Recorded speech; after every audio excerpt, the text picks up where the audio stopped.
Welcome to another episode of Conversations with Coleman. If you're hearing this, then you're on the public feed, which means you'll get episodes a week after they come out, and you'll hear advertisements. You can gain access to the subscriber feed by going to colemanhughes.org and becoming a supporter. This means you'll have access to episodes a week early, you'll never hear ads, and you'll get access to bonus Q&A episodes. You can also support me by liking and subscribing on YouTube and sharing the show with friends and family. As always, thank you so much for your support. Welcome to another episode of Conversations with Coleman. My guest today is Andy Norman. Andy is a philosopher. He's the director of the Humanism Initiative at Carnegie Mellon University, and he's the founder of CIRCE, the Cognitive Immunology Center. In this episode, we discuss his new book, Mental Immunity: Infectious Ideas, Mind Parasites, and the Search for a Better Way to Think. We talk about how bad ideas operate like parasites. We talk about the notion of a mental immune system. We talk about the virtues and dangers of being open-minded. We discuss Richard Dawkins' notion of selfish genes and his coinage of the word meme. We talk about conspiracy theories. We talk about whether you should seek out disagreements with your friends and family or whether you should simply keep the peace. We talk about policies like stop and frisk and how to weigh lives saved against more abstract moral gains. We talk about what makes good ideas good and bad ideas bad. We talk about the Milgram experiment and the Stanford prison experiment. We talk about cultures of cheating and cultures of honesty in different sports, and much more. So without further ado, Andy Norman. Okay, Andy Norman, thanks so much for coming on my show. Thank you, Coleman. Nice to be here. So before we get started talking about your book, can you give my audience a sense of who you are, how you came to be interested in philosophy and in the kind of philosophy that you're interested in? Sure. So you and I share the trait of being a philosophy major, I understand. Yes. So when I went to college way back in the dark ages, I figured I'd study physics and then took a philosophy of science class and realized that there were all kinds of foundational questions about science and how it works that I didn't have the answers to. And so I was kind of drawn into philosophy that way. And so for about almost 40 years now, I've been thinking about how we can reason together better. And even though I was interested in this long before public discourse in America plummeted precipitously into almost caricature territory, I've been sort of thinking about how divisive ideologies hijack minds and turn us into poor citizens. And I've been thinking about ways we can improve our thinking so that we can become wiser versions of ourselves. So the book you mentioned just came out a few months ago is my attempt to connect a lot of the dots and show people that there's a way out of this post-truth morass that we've created. So your book, it operates with a central concept. I'd call it an analogy, but it's actually, you argue it's more than an analogy or a metaphor. It's actually right, a real, something that actually exists in the mind. And this is the notion that the mind has an immune system and that bad ideas are essentially like viruses and pretty much mind viruses, right? In a way, yeah. So, and everything that applies to the immune system in the body, the ways that it fights diseases, the flaws in the ways that it fights diseases, and how diseases circumvent normal immune systems, and how certain people have stronger immune systems than others. All of these basic facts about the immune system more or less apply to the mind's immune system. And so that's the thread running through the book. So can you talk about... Summarize that beautifully. Yeah, sorry, I didn't mean to to steal it from you, the opportunity to summarize your own book. But, no, it's quite all right. Nicely done. So what do you think this idea of the mind's immune system adds to ideas that the audience will be familiar with, like reason and critical thinking and science and skepticism and so forth? Yeah. So I'm a big fan of critical thinking, and I've been teaching it for about 30 years. And what I've learned is that the concept of critical thinking is kind of a black box. It's a very vague term for being a little bit more skeptical about stuff, asking more questions, and maybe examining arguments more carefully. The problem is that those bits of advice don't get you very far. And one way to illustrate this is to look at the way flat earthers think. You might think that flat earthers are uncritical thinkers, but it turns out that their minds are hypercritical in certain ways. They are much more skeptical than you and I about some things that are common sense. So it's not that we're more critical than them. It's that they're critical about things that don't deserve to be questioned. They question things that oughtn't properly to be questioned. And a healthy mental immune system raises questions where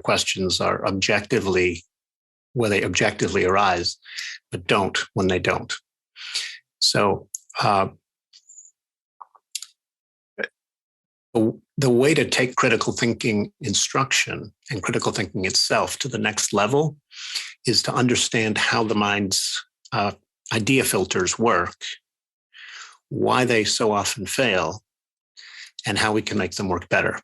And it turns out that the analogy with the body's immune system is remarkably robust, and it draws our attention to all kinds of ways that we can take critical thinking to another level.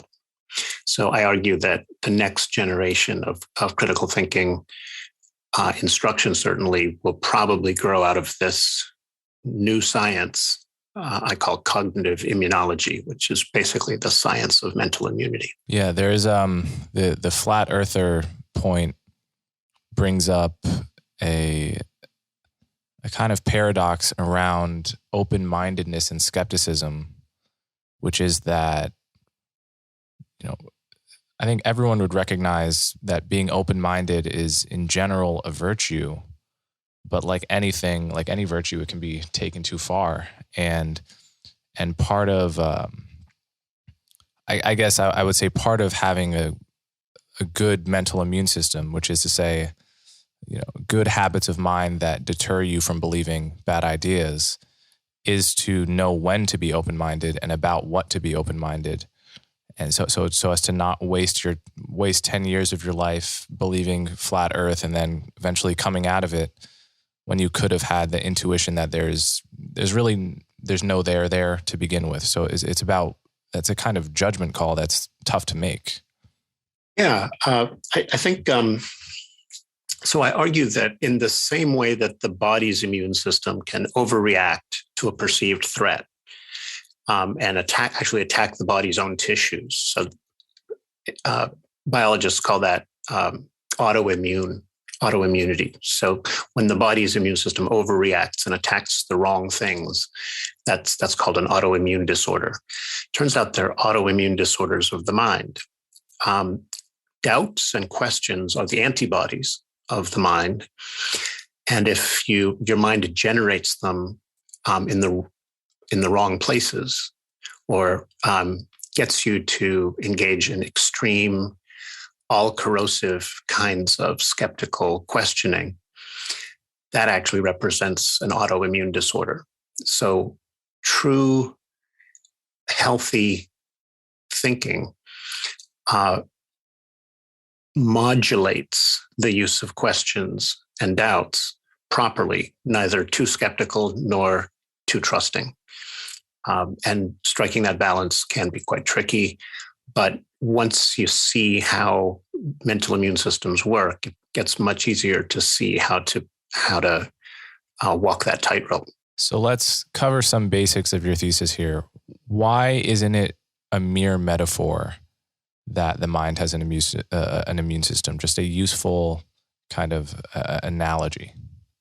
Well, I think it's not that it's wrong to call it an analogy, but I think that if you look at the history of science, you see that time and again, useful metaphors start to draw people's attention to things they hadn't seen before, and then the word usage is endorsed by the metaphor can actually solidify into something literal. So metaphorical uses transform over time into literal ones if they prove sufficiently useful. I'll give you an example. Back in 1976, the evolutionary biologist Richard Dawkins proposed the concept of a meme, meaning a bundle of information or a behavior that can be replicated by human beings and spread through a culture. When people first came across that word, Dawkins himself said this is just an analogy with the gene, but transported into the cultural space. And so other people were like, yeah, but don't take that too seriously. It's just an analogy. And then the term meme became so useful that people stopped dropping the scare quotes. And we no longer think of memes as we now think of memes as real things, entities that can flourish and spread across the internet. And it was the use of a new metaphor that allowed us to see the relevant patterns there and better understand how information and disinformation spread. And I'm arguing that the exact same transformation is in the process of happening with the concept of a mind's immune system.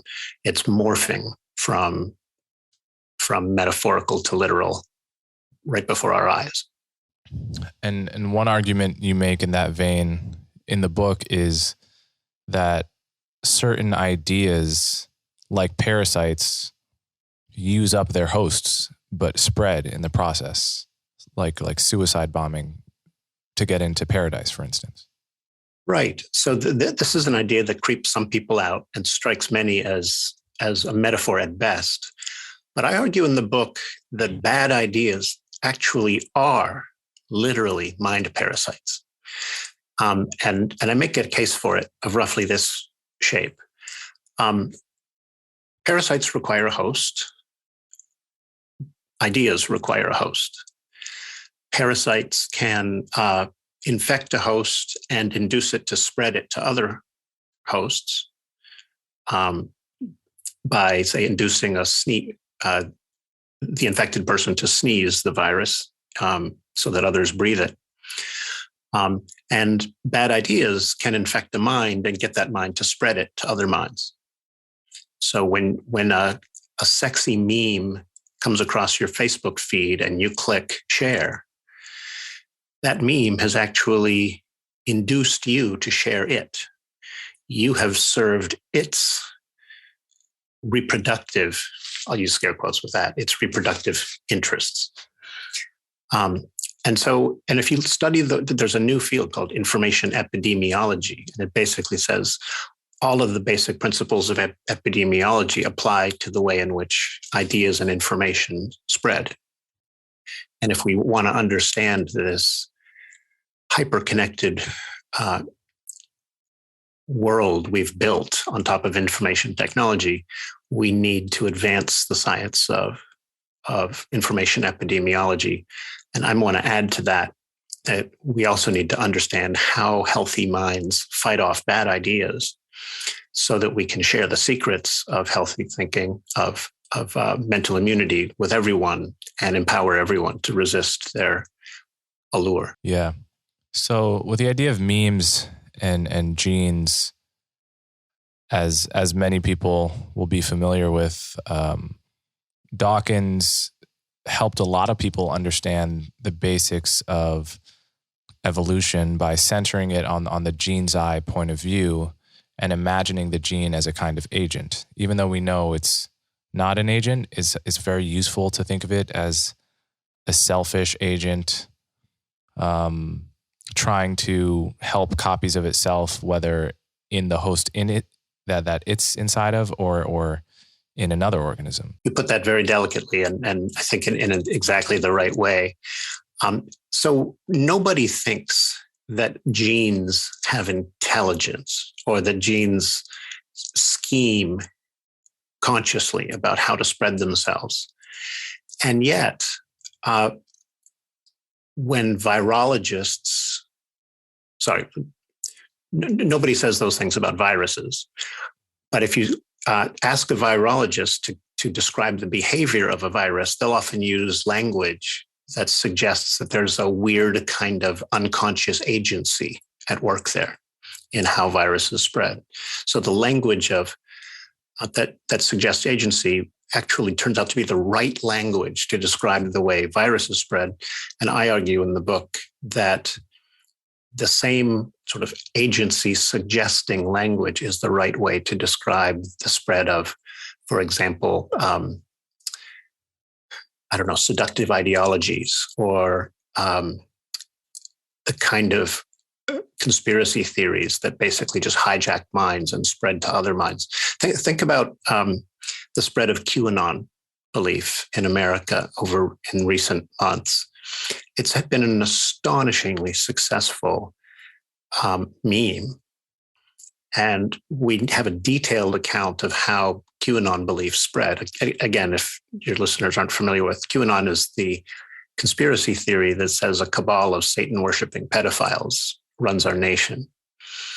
This idea speaks to people who are frustrated with the system quite independently of the idea's truth. I mean, the idea is not true, but it's very seductive, so it spreads.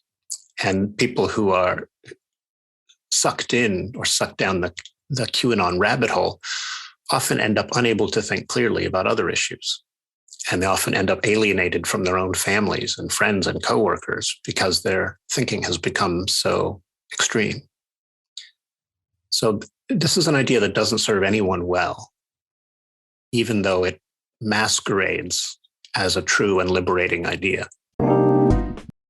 So there's always been one aspect of the analogy between genes and memes that was that seemed to me misleading, which is with evolution by natural selection, you're starting with this puzzle, which is that everything looks designed. Yet there's no designer. And into that gap comes the theory of evolution, explaining why it looks like everything is designed without conscious intent. But with memes, with ideas, these, we know there's a designer of ideas because we design them. We think about, how long did Kant spend coming up with what we call deontology? It's like it's designed to be as plausible to him and others as possible. And so it's in that sense, it's non-random, right? Genetic mutations are random and then become the new norm if they confer an advantage, but ideas are very intentionally placed there. That's a really nice point. And I think that you've succeeded in showing that at some point the analogy has to break down. Like all analogies. Like all analogies, right. But I don't think that undermines my argument. And let me see if I can explain why. I do think that cultural evolution is a mix of non-random, intentional, deliberately designed innovations, right? So when somebody invents a new machine and adds it to a culture, that's a very intentional form of cultural evolution, right? But it's also true that some ideas just kind of seem to spread on according to a logic all their own. And I'll just use the example of QAnon belief again. It turns out no one person is responsible for spreading QAnon belief. It's this weird thing that manages to catch people's fancy, induce them to go down conspiracy holes, rabbit holes and then spew information variations on the same theme online. And then other people pick up those variations and the variations. So I'm reading a book now about how QAnon belief has actually evolved over time, quite apart from any one person's intentional. I mean, different people with intentions played a role in it, but the overall picture is one of ideas that spread in part despite human interests. In fact, and we all know that there are ideas that frustrate human interests. I mean, that's an uncontroversial point. And when that happens, we need to somehow explain that. So sometimes ideas replicate and spread and go against the best interests of their host. And again, I think you mentioned before that the idea that you should become a suicide bomber, and if you do, Allah will reward your efforts. That idea can destroy the mind that harbors it. It certainly doesn't serve the interests of the person who believes it. Right, and currently the idea of that you should not get vaccinated if you're a sort of typical adult, I would categorize as another harmful but very seductive idea. I think that's an excellent example. That's right. There are many people out there who are dying because they don't know how to assess the merits of the COVID vaccine, that don't have accurate beliefs about the COVID vaccine, are therefore turning their back on a remarkable health intervention, and some of them are dying. So I mean, let me ask you, Coleman, if you're tempted to, so let's take the example of somebody who buys into vaccine denial beliefs because he or she has encountered them online, refuses to take the vaccine, and ends up dying of COVID. It seems to me that person was infected by a mind virus first and then a body virus later, and that the combination ended up being lethal. Would you go along with that characterization? It's compelling. It's compelling when you put it that way.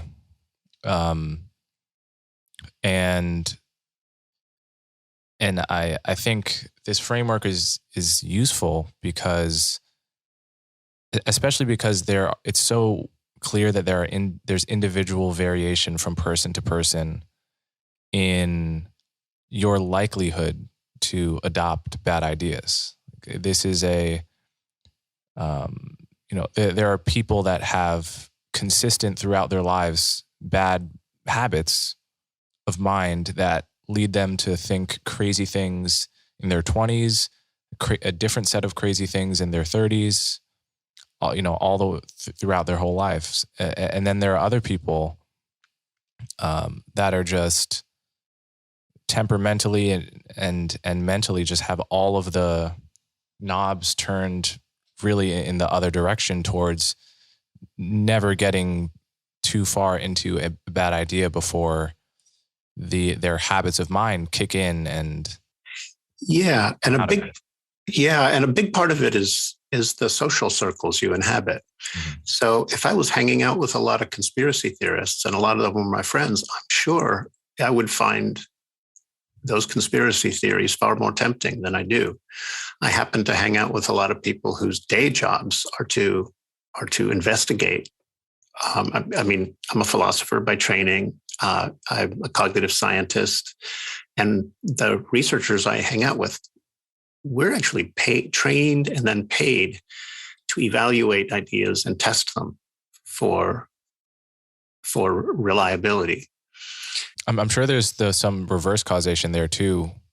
It's like the type of person you are has caused you to seek out similar-minded people. Imagine there's a story there, a valid story there as well. Yes. I guess it's hard not to feel angry at people who are refusing to take the COVID vaccine, because not only are they endangering themselves, they endanger others, right? If you contract the coronavirus, spread it to somebody else who dies, you are in part responsible for that person's death. So it's hard not to get angry But it turns out that when you confront someone angrily, their mental immune system goes into defense mode. Their mind starts to get really defensive and pushes back against the reasons and arguments you're presenting.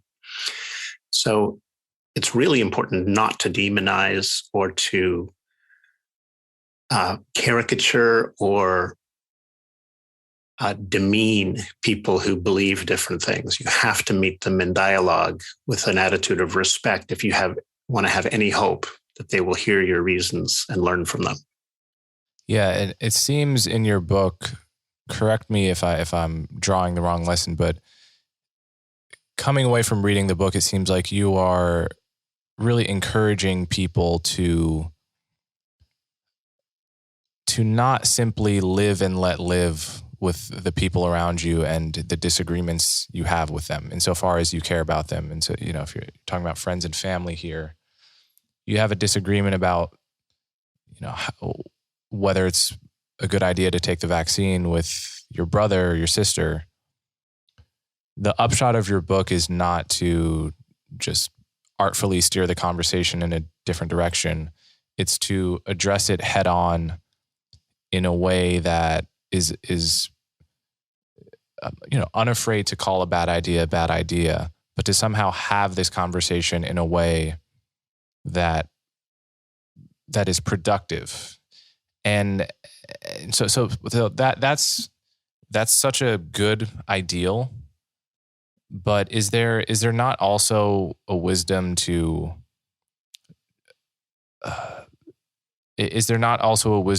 just kind of letting things go and letting people believe things in order to preserve a relationship, especially if you feel that it's unlikely that, because it really takes two to tango. It takes two to have a rational conversation like that. And if you feel it's not possible, is there not a wisdom to just, the old thing of don't talk about religion and politics at the dinner table kind of a thing?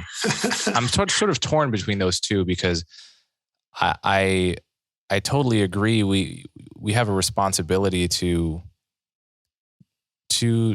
take these conversations seriously and to understand that you shouldn't just live your life with your ideas sequestered in your own head. And, but I also see the wisdom in not raising things that are likely to create discord. Yeah. And I mean, there are many times when I decide that challenging somebody else's idea or questioning somebody's ideas is not the right moment to do that. Mm-hmm. There are many times when I am willing to let somebody persist in a belief that I think is wrong, because in some ways, patience and tolerance and, we do have to agree. We do have to kind of agree to disagree sometimes to keep. Otherwise, there are too many battles to fight. So there's. I endorse your sense that there's wisdom in that.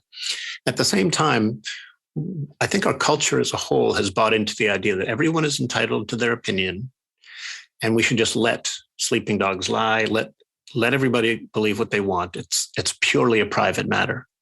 Well, that turns out to be remarkably bad advice, because beliefs have implications for the way we behave. And the wrong beliefs can result in behavior that harms others. So even though belief has to achieve outward expression to harm others, psychologists and cognitive scientists say that belief is actually like action in potential. So if you believe something strongly enough, you'll act in ways that accord with that belief when push comes to shove. So it's important that we believe responsibly. It's very easy to believe things that are comforting but false or harmful and fob off the costs of that comforting belief on others. And I don't think it's becoming obvious, I think, here in the information age that the ideology that says everyone is entitled to believe whatever they want is hugely dysfunctional. it lets worldviews drift so far apart that we end up being unable to have constructive conversations anymore.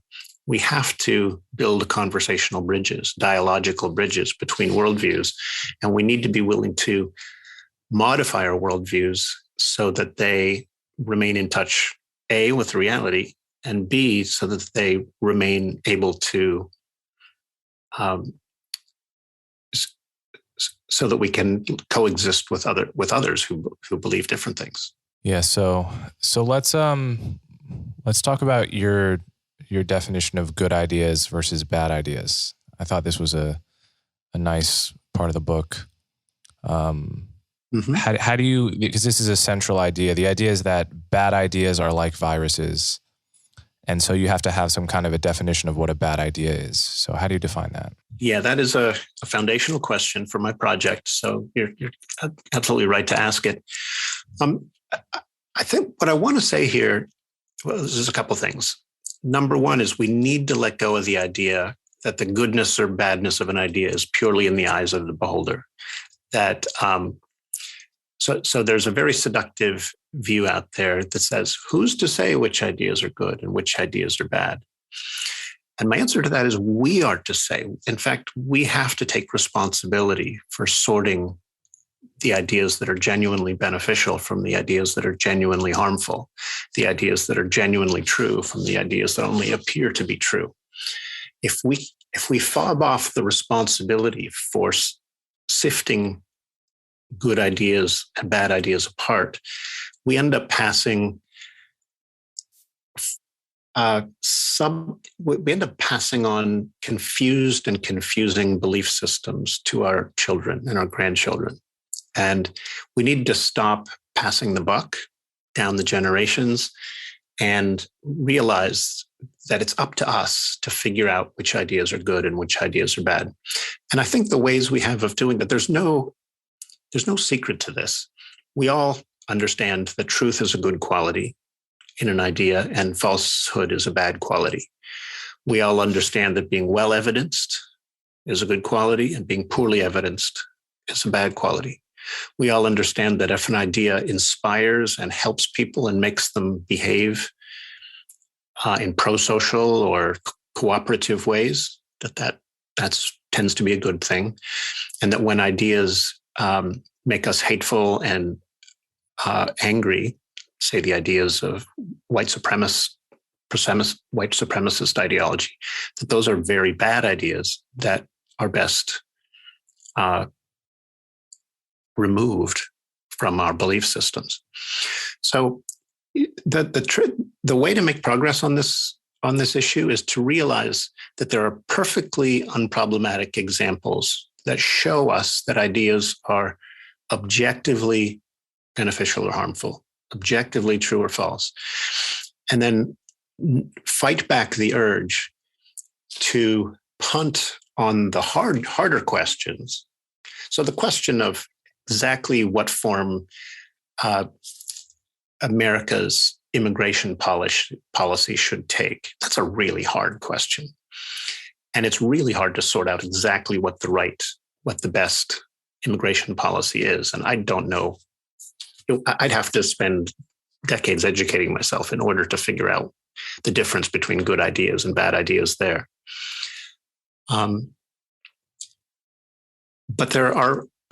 But there's no reason why we should just give up in advance. We have to have those hard conversations. We have to drill down into those issues and sort out the good and the bad qualities of these ideas, and apply our best idea testing techniques so that the good ones rise to the top and the bad ones fade away. Yeah, so that's another example where it's a sentiment that I so agree with and struggle to actually see how it happens in real life with tough questions, where there are several dimensions of well-being being weighed against each other, and it's not obvious what the conversion rate is. A policy like stop and frisk, which no doubt recovered lots of guns off the street, and you can make an argument it saved X number of lives. just or as a thought experiment, and you could posit that this is true, and then on the other side of the ledger line, just created thousands and thousands of young people that hated the police, were mistreated by the police, had just rude experiences with the police, and the psychology of feeling falsely accused. Right. And I think most people would admit that lives saved. I think most philosophers by this time would admit that lives saved is not the only metric, even to a consequentialist, that should matter. But it's in practice, it's very difficult to see how even a community of very smart, informed people could weigh the costs and benefits in a way that was truly scientific. Right. So you're quite right that trade-offs can become really difficult. When we're talking about issues in politics, law, ethics, and religion, these are the issues where the costs and benefits of our beliefs become really hard to trace and very complex. But that doesn't mean we should throw up our hands and just give up, right? It means we have to redouble our efforts and come at the problem with the best tools we have. I do think that a variation on a scientific mode of thinking is the right way to sort through these issues. And philosophers for a long time have said, just as we can use the best methods of sorting out truth from falsehood when it comes to factual domains, we also have some powerful tools for separating out better and worse ideas in the moral and political domain. So if you engage in that kind of idea testing, say ethical inquiry with others who have different points of view, you start to get a much better, over time, you develop a more and more robust sense of which positions are unstable and indefensible and which positions really merit a second look. Right. So in the same way that a chess grandmaster can get a feel for which moves are worth thinking about, somebody who practices the art of having difficult conversations can develop a much better sense of which positions are worth taking seriously and which ones aren't. Right. And those difficult conversations get easier the more you practice them. Right. And it's probably also true that some people just have a baseline better set of intuitions to begin with about these things than others. Like the inclination to be good at chess. It's not that, everyone starts as a beginner, but Magnus Carlsen clearly had the ingredients to be much better than most people when he started, right? Yeah, I'm sure that people vary in their knack or ability to do this kind of idea testing. Not everybody is fated to be equally good at it. I hate to write off anybody because I think we can all grow along this key dimension and become better versions of ourselves. We don't have to compete with Magnus Carlsen at chess to enjoy chess or even to become a good chess player. And you don't have to compete with Immanuel Kant to become wiser about ethics. All you have to do is become a little bit wiser than you were yesterday. Right. And I think each of us takes that humble approach to getting just a little bit better at thinking these things through every day. We can become so much. We can transform political discourse in this country from utterly dysfunctional to highly illuminating and beneficial if we just take the right attitude and stick with it and not lose our patience. Yeah. So another element here, which you alluded to, this notion that who am I to judge what's a good idea or a bad idea? This is close to, or the philosophical face of that attitude is postmodernism and relativity. Mm-hmm.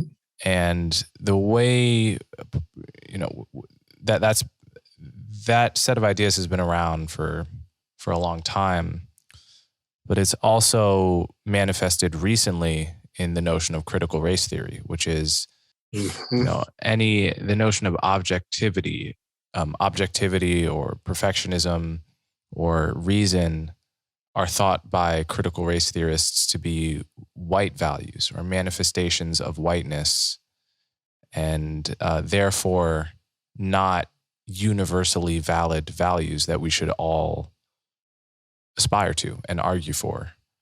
And so it seems to me your thesis and recommendations here, they presuppose the possibility of objective truths. None of what you're saying is possible if there's no such thing as objectively true.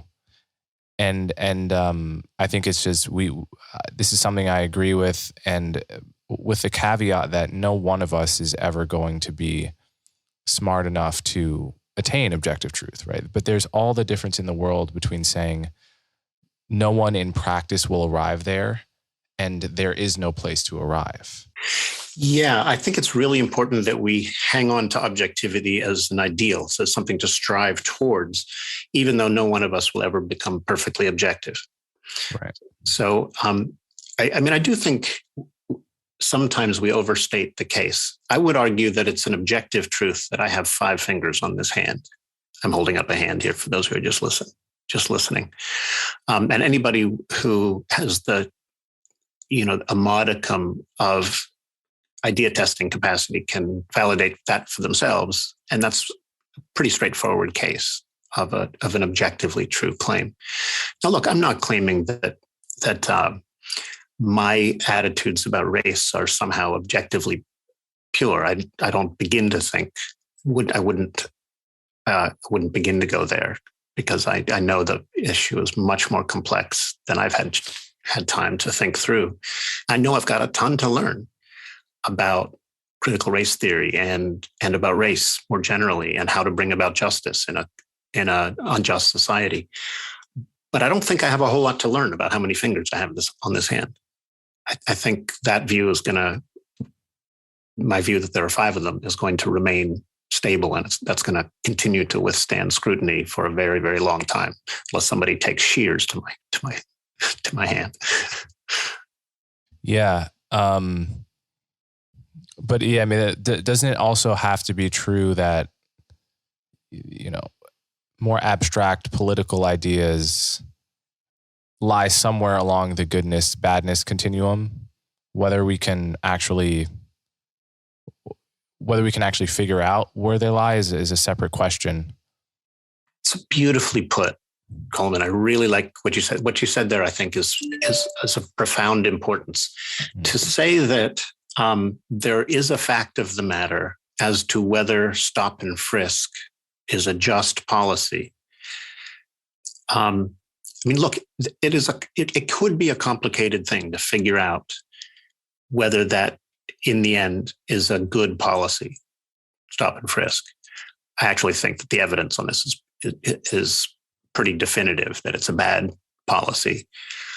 But to say that is not to insist that you already have the final word on this subject and that you're therefore closing your ears and your mind. Right? To say that there are truths to be known about the right way to police people is an invitation to inquire more deeply and improve our policing practices. If you just take the subjectivist or postmodern view that, who's to say which policing practices are better than any others, then you have no basis for criticizing existing policing practices or for arguing for improvement. So I think that the constructive dialogue and inquiry depend upon a concept of truth and the idea that we can approach it more closely with patience and diligent inquiry. Yeah. So another thing I just want to come back to that I thought was really interesting is the idea that an idea can be good along one dimension and bad along another, right? And it's not that there is just like a neat bin into which you can sort good and bad ideas. There's like goodness and badness continuums and several of them. So, an idea can be true, but have a negative psychological effect on the believer, and vice versa. That's right. And that's something that's not talked about often, I think, in philosophy circles or psychology circles for that matter. I think we want it to be true that every true idea must also have, pro-social effects on the person, but that would be a bit of a strange coincidence. Yeah, nicely put. In the way I put it in the book is that beliefs stand in relationships to various things that might constitute evidence for them, but the beliefs also affect attitudes and behaviors downstream of the belief. So there's upstream evidence, beliefs themselves, and then the downstream consequences on our feelings, on our relationships, on our behavior. And I think the goodness or badness of an idea is a function both of upstream evidence and downstream consequences. So one example of this, take the idea that, God will provide. I think this idea has done a great deal to give people hope. It's an idea that helps people who are down on their luck or facing injustice deal with a really tough world. And there are all kinds, it's very hard to mount a decent evidential case that God will always provide for us because we have young people dying of cancer every day. Yeah. Right? So what do you say about a belief like that? It's both psychologically beneficial and very hard to justify in anything like a scientific way. What do you do in a case situation like that? Right. So I'm advocating for a form of idea testing that is sensitive both to upstream and downstream, both to logical and causal relationships. Right. Or just the idea that you should default to assuming people have good intentions in any gray area. Like you should assume the best in people in your life, even though some amount of the time their intentions had to have been bad. It is actually it's damaging to you to assume the worst intentions. That's a beautiful example. I find, and I think there's a good bit of psychology research on this now, that hopeful, trusting attitudes where you expect the best from people tend, first of all, they're healthier for you. And they tend to bring out the good qualities in others. If you trust me, I'm more likely to want to live up to that trust and be trustworthy. Mm-hmm. So you can induce a fair amount of trustworthiness just by assuming that somebody will be trustworthy. Mm-hmm. And arguably that was one of the great insights of Jesus of Nazareth, right? That there's real religious wisdom in his idea of love your enemies. That's a strategy that can actually change people in profound ways. And when we adopt a cynical view of human nature and assume that everybody's just scheming and out to get us, we tend to become sour and bitter and untrusting, and our relationships suffer and our lives tend to be diminished as a result. So I think the idea that human beings are fundamentally, or for the most part, worth trusting, and that it's at very least a good rule of thumb to give people the benefit of the doubt until they violated your trust. I think that's a very good rule of thumb for practical downstream reasons, as well as for upstream evidential reasons. There's now an interesting set of scientific findings about human nature that suggests human beings are far more cooperative than many political philosophies have suggested. Oh, interesting. So wait, well, what does that kind of evidence look like? Um, so a wonderful book to read about this is by a Dutch historian named Rutger Bregman. It's called Humankind. And in it, he actually shows that, for example, the Stanford prison experiments where test subjects thought they were shocking people, giving people lethal doses of electric shocks, and they seemed to continue doing it, just even though they seemed to be causing the test, even though they seemed to be causing people pain. This was a study that has ended up in every psychology textbook because it reinforced our ideas that human beings will obey orders and carry out awful policies because this study came out in the immediate aftermath of World War II, and human beings and we needed a way to make sense of that. Turns out, if you go back to the data, that much of the data in that study was faked. And many of the test subjects who agreed to keep pushing the limits of pushing the voltages up, they knew it was all a sham. Mm-hmm. And they did it because they were just playing along. Yeah. Does that make sense? I didn't explain that very well, but you're thinking of the Milgram experiment, right? Thank you. That's the word. Yeah. That's the word I was looking for. The Stanford prison experiment was similar punchline. You're quite correct. I conflated the two. They were, and Bregman addresses both of them, and I should have kept them separate. You're correct about that. But he has a similar story to tell about each of those. Yeah. So I guess the idea of that is, so it's I guess it's not true that you can turn anyone into a conscienceless animal by giving them orders and so forth. It's much harder than those studies led us to think. Right. It may be possible, but it probably requires a whole community, a whole government, a whole country, a whole set of social incentives coming down on average people to make them behave like evil people. And another aspect of Bregman's story helps to illustrate this. It turns out that somebody did a study of whether soldiers in World War I were actually shooting to kill on the other side, or whether they were deliberately missing because they didn't want to take lives on the other side of the trenches. And it turns out that a vast majority, a huge, shockingly high percentage of soldiers did not want to kill people on the other side. Yeah.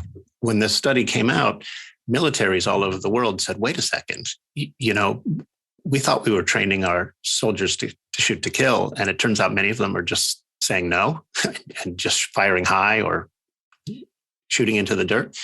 So since then, the US military has become much more effective at teaching US soldiers how to shoot to kill. And incidents of post-traumatic stress have skyrocketed since. So what the idea is, because soldiers are now better trained to shoot to kill, they are more likely to experience the after effects of having killed someone.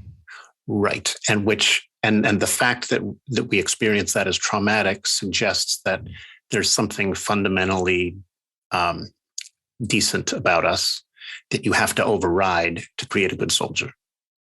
That does not surprise me. I mean, at the extremes of cruelty, of situations where murder is normalized, which is what war is. It's just a special circumstance where otherwise normal men are taught to murder, to do something that would just completely separate you from normal society in any other context.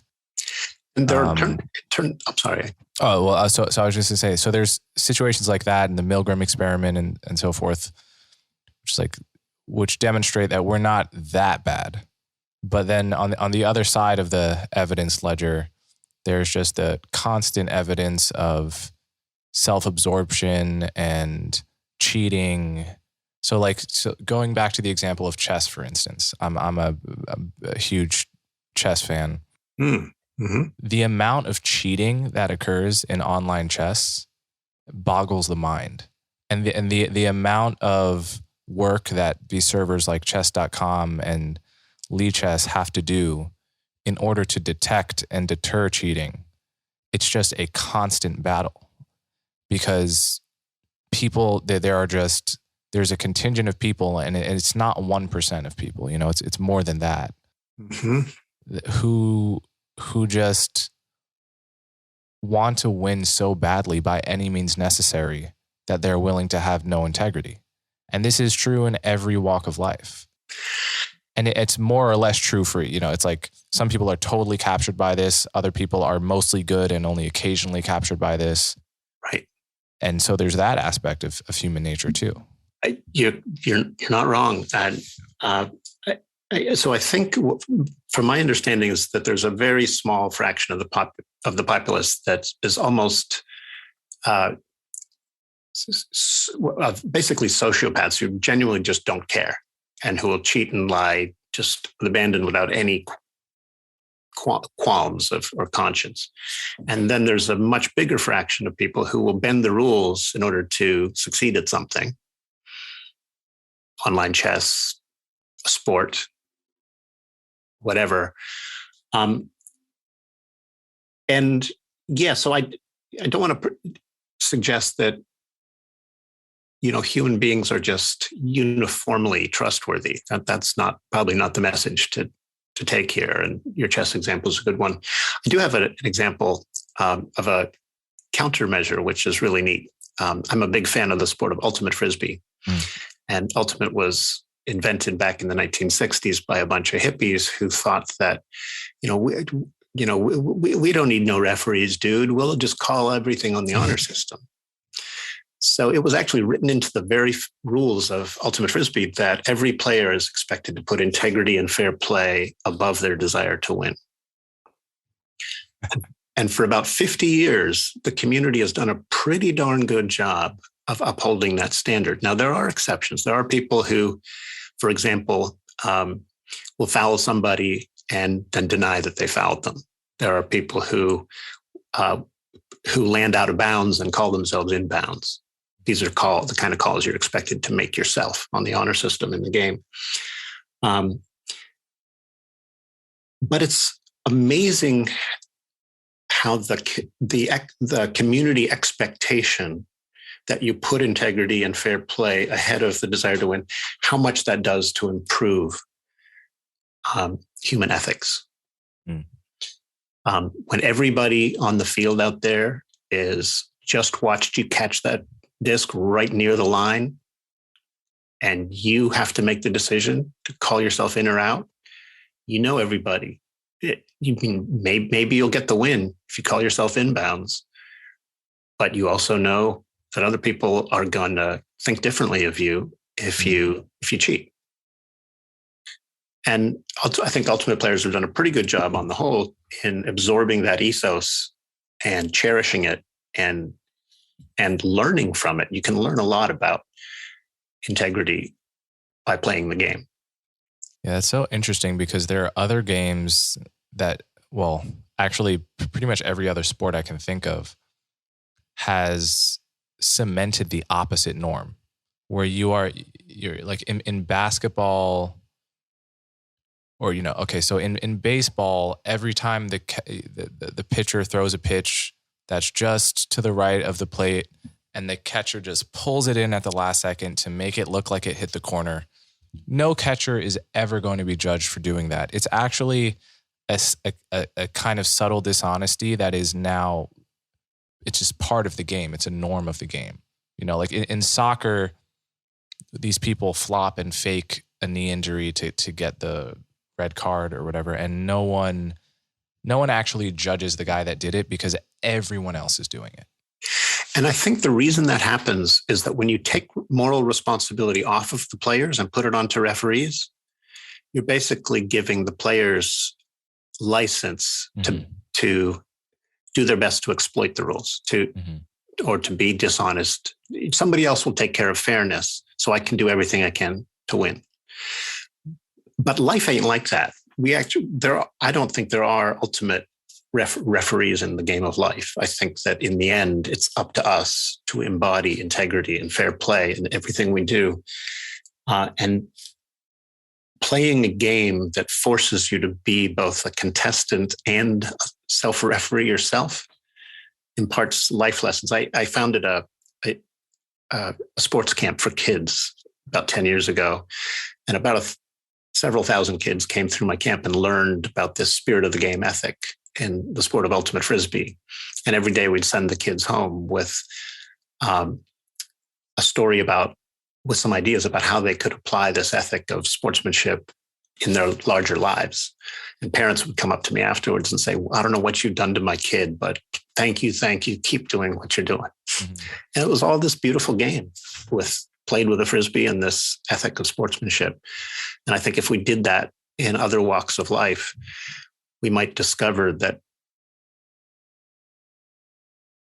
we can transform the world. Mm-hmm. Yeah, that's a great sentiment. And it occurs to me that ultimate frisbee might be the sport that's taken this to the most pro-social and beneficial extreme. Mm-hmm. But pickup basketball has a similar culture of calling your own fouls and never wanting to get a reputation for calling too many fouls, because then you're perceived as selfish and kind of a sore loser. Mm-hmm. But when everyone can see that you've just been fouled, you want to be the person that calls it before you know whether the shot goes in. And there is a culture of judgment and integrity that people follow, and that more or less works for its purposes. So that's a nice example, one I was less familiar with. But imagine a young person who basically just lives in the world of pickup basketball and basically absorbs that ethic and comes to embody it. And in their decisions, a certain degree of integrity and fair-mindedness just becomes natural. It becomes second nature. And then this person gets, drafted into the NBA. And all of a sudden they're in a world where referees are the ones responsible for maintaining fairness. And so now you do everything you can to bend the rules in your team's favor. Over time, what does that do to a person? Right? And think about how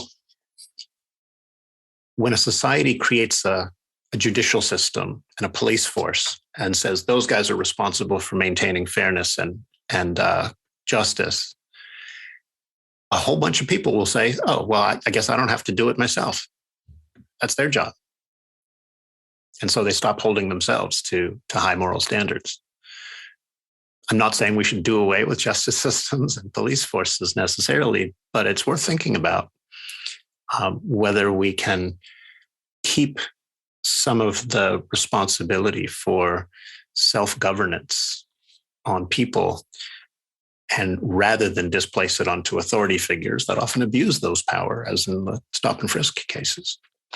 Yeah, I guess the similarity between all of these communities where people self-police in a healthy way are that they're small, and everyone is more or less on a first name basis with everyone else. You pay a reputational cost for being an asshole with people that you're going to see again and again and again, as opposed to a referee who is or a judge that is just totally outside of your community. And I think this is one of the challenges not often talked about in America, which is that we are such a huge nation. We are a bigger nation. We compare ourselves sometimes to nations 1/10 our size, or 1/20th, 1/30th our size. And it might seem like there's no difference materially between 30 million and 300 million, but I do think there is a difference in that the less local something feels, the more difficult it is to have these, to have our culture look like the culture of ultimate frisbee. The more we're sort of forced to rely on these independent arbiters and systems that don't feel quite as good. But that sounds right to me, for sure. And one very vivid contrast here is between the sort of hunter-gatherer lifestyle that scientists presume our distant ancestors lived in, and scientists now think that we lived for most of human evolution in small tribes of less than 130, 150 people, basically a group of where you can know everybody and sort of keep a reputation rating for everybody else in the group. In a group like that, you can rely on goodwill to a high degree and self-governance to a high degree. And then when agriculture came along and created huge impersonal bureaucratic societies, a lot of those same mechanisms of self-governance seemed important to replace those with impersonal justice systems, for example. And I think that has both been necessary and also a two-edged sword, right? I think we've lost something important in that transformation. Yeah. So another part of your thesis is that we're all familiar. Definitely, every listener to this podcast is familiar with the notion of tribalism, the us-them thinking, the way in which we have a tendency to be less critical of ideas that come from within our self-identified tribe, whether that is a racial tribe, a political tribe, a national tribe, could even be the tribe of your sports team. There's a million different ways that humanity can be sliced into tribes. But we just have this tendency to not treat our tribe and our rival tribes equally when it comes to how much evidence we need to believe something, and a whole host of other, giving the benefit of the doubt. And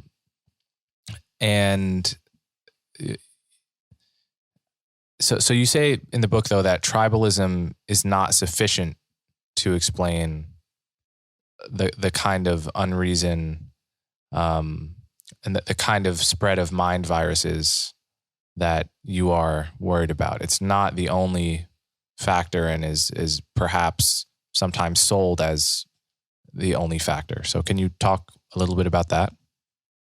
Yeah. So I don't think there's any doubt that the human brain is deeply tribal in its architecture, and that left to ourselves, our thinking can become warped by tribal loyalties. I mean, the evidence for this is now overwhelming. And part of what that means is that we actually need to take deliberate steps to mitigate the kind of biases that result. And what I object to is the move from, these tribal biases seem to be innate, therefore there's no helping it. We just have to live with our tribalism, as opposed to actually teaching people to modulate and reduce their biases through, say, dialogues with people who have other points of view and that expand your point of view because they present you with a different and compelling way of looking at the world. So when you take time, I've lived a privileged life, and I've managed to spend most of it in institutions of higher education. And for about 30 years, I've had a chance to meet with people who have remarkably different points of view, just to talk through our differences day in and day out. So I know you can have constructive conversations between pro-life and pro-choice people on the abortion issue. I know you can have constructive conversations between critical race theorists and detractors of critical race theory. And when people take the time to have these conversations and do it in the right spirit, it changes them. It changes them in ways that makes their thinking less tribal, less parochial, less narrow and petty and insular and unfair. I think we have a moral obligation to learn how to think fairly and to how to think fairly. How would you imagine your worldview clashing with another worldview in dialogue? And imagine trying to embody both, trying to represent your point of view, your worldview, while also embodying that ethic of sportsmanship and fair play that I talked about in Ultimate Frisbee. What would it be like to handle yourself in conversation in a way where you stand up for your convictions, but also let other people persuade you, because that's the fair and honorable thing to do when they have a good point? Yeah, well, there's a few things you have to do, I think. One is you have to share the conversational space, right? You have to be a person that's okay with something like 50-50 airtime or something close to that, as opposed to 90-10. And there are certain people that either through lack of self-awareness or just whatever it is, have no concept that a conversation that's just like one person constantly interrupting the other and talking louder is a non-starter for like a real dialogue. That's right. So that's one thing. And another thing is you have to be open to the idea that you might be wrong, right? Like the whatever the belief is, it can't be so deeply a part of your identity that you would have to give up who you were to stop believing it. Beautiful. And so you have to be separate from the belief somehow. Yeah, and that's one of the theses of the book. So it turns out that human tribalism can rally around shared ideas or shared beliefs. So you can rally around a flag, you can rally around people who have the same skin color you do. I don't know. You can rally around a political party, but you can also just rally around an idea or a set of beliefs. And many religions actually have this form.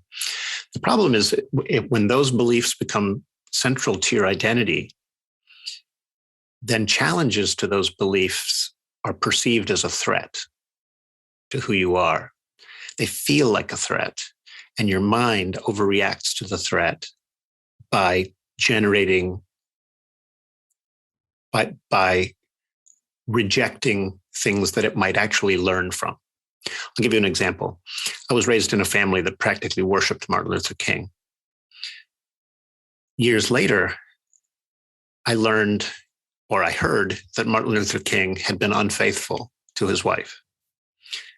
When I first heard this, I was like, no way, not a man like Martin Luther King. He wouldn't do that. Mm-hmm. And I actually my mind manufactured the following reason. That must be a part of a smear campaign that J. Edgar Hoover perpetrated when he was surveilling Martin Luther King. That seemed to me so plausible because I wanted desperately to hang on to this idea that Martin Luther King... it's actually not implausible. Like the FBI did do those sorts of things, so it's superficially plausible. Right. It had it tied in with other things I knew about Hoover's FBI. COINTELPRO and so forth. Right. But it turns out that Martin Luther King was, in fact, unfaithful to his wife. And I actually eventually had to acknowledge that to become a wiser and more nuanced, to deepen my understanding of reality. And yeah, Martin Luther King was an amazing moral exemplar on certain dimensions, but it turns out he wasn't on all dimensions. But letting go of that view of him as a saint was hard for me. And I wasn't able to think clearly and fairly about it until years later. Yeah, that's a great example. And I think everyone listening to this probably has, whether it's Martin Luther King or someone else Michael Jackson or any number of people struggles with this kind of thing. We hate to hear that our heroes are flawed, right? Yes, no doubt. Because it seems it punctures a kind of idealism that we have. Like we want to look up to people that we need them to be perfect for our sake. Their being perfect does something psychologically for us.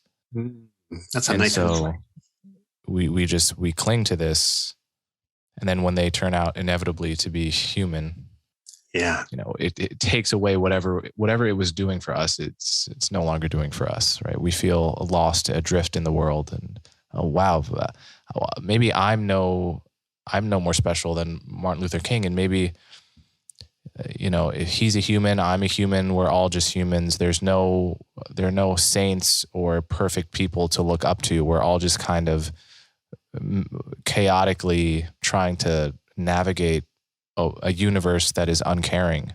That's a very, very difficult thought to actually accept. We want to believe certain things are perfect and pure so that we can pursue them with complete wholeheartedness, right? Or so that we can try to embody them.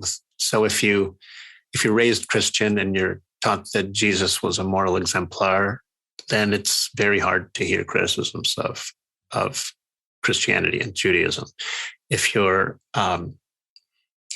you're raised conservative and somebody tries to point out that your conservatism is actually cruel in some ways, you'll very likely have a hard time hearing it, because I'm not cruel.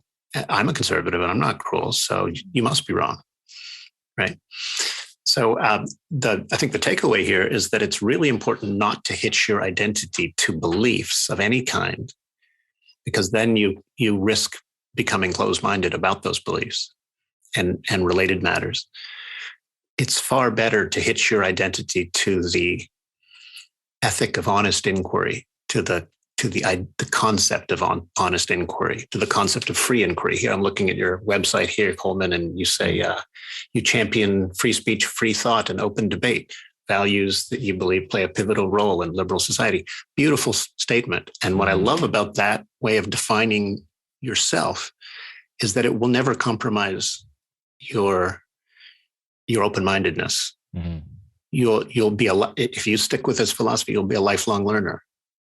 And I heartily approve. I think we should raise every child to identify with honest inquiry and honest dialogue, and teach them to learn and adjust their worldviews based on the information they encounter.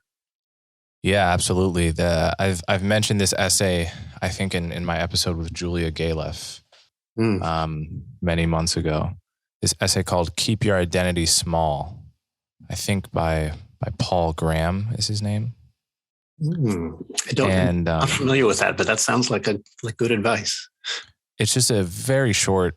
It's basically just a little blog post, but it's the idea is just the more labels you add to your identity, the more opportunities for bias and defensive instincts you're adding, right? Like if I identified as a liberal or a conservative, and I really thought of myself as either one of those categories, I would immediately be subject to a host of loyalty tests that would not help me think clearly.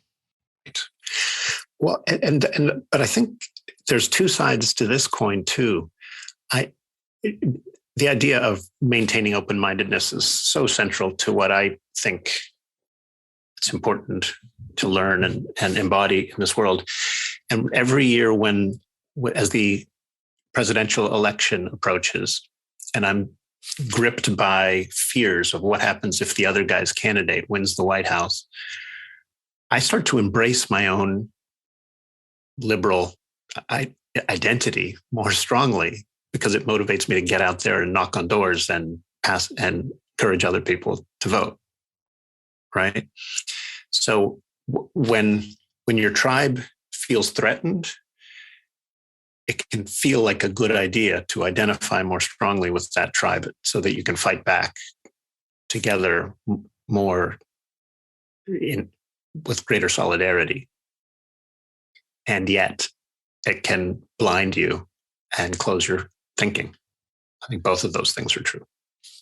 Yeah, I think you mentioned in the book there's some saying about philosophers who, can fall into the trap of needing everything to be so precise that you fail to act. You wait too long to act, right? And then the opposite mistake of acting before you figured out whether your actions are worthwhile. Yeah, imagine being so open-minded that you never stand for anything, right, in your life, right? I actually think you can be resolutely open-minded about everything and also have the courage of your convictions. Although that's a tricky thing to do because it looks like the moment you become convinced of something that you have to become closed-minded about it. I think that's wrong. You can become convinced and remain open to the possibility that you need to revise that view. If you want to feel as though you stood for something in this life, you need the courage of your convictions. So my philosophical project is all about how do we have the courage of our convictions and act to make the world a better place without becoming dogmatic and closed-minded. And that's basically ultimately what the book is about. All right. Well, on that note, I'll bring this discussion to a close, but it's been a pleasure. I really recommend people pick up the book. It's called Mental Immunity. I'll share the subtitle as well. Infectious Ideas, Mind, Parasites, and the Search for a Better Way to Think. And thanks for endorsing it. Absolutely. It's been a pleasure to have you. Hopefully I'll have you back again one day. I'd like that, Coleman. I feel like I've discovered a kindred spirit here, and I hope we'll stay in touch. Absolutely. All right. Take care.